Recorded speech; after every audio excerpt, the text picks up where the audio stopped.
songs that we sang as kids, and I feel like we have a responsibility to pass some of that stuff on. Like we used to make paper airplanes, and we used to make our own fun. So when I meet with my nieces and nephews, I show them how to make paper airplanes. We don't need technology. We don't need PlayStation or Game Boys.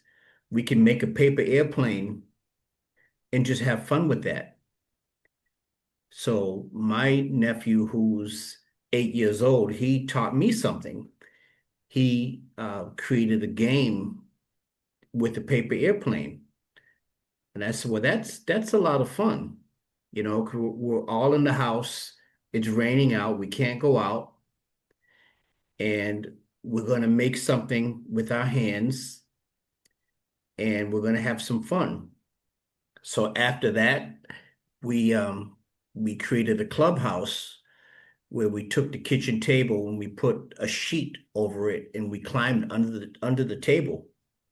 And I used to do that with my kids when they were young.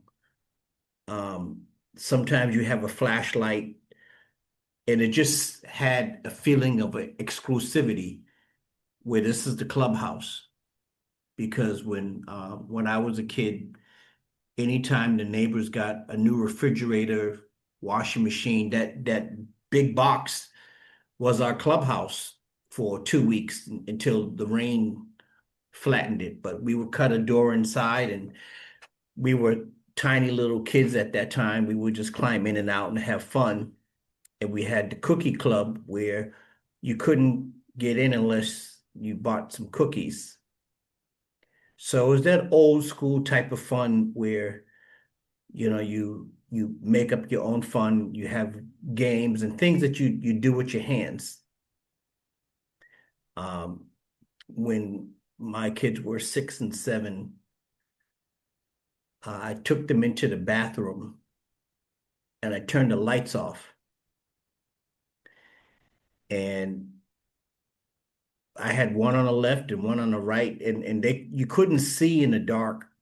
So I could feel them scuttle up to me. They want to feel my presence, and I can feel their shoulders. And after about 5 minutes, our eyes started to acclimate to the darkness, and then you can see things. And it was a fun experience because initially, a lot of kids are afraid of the dark. They're afraid of the unseen.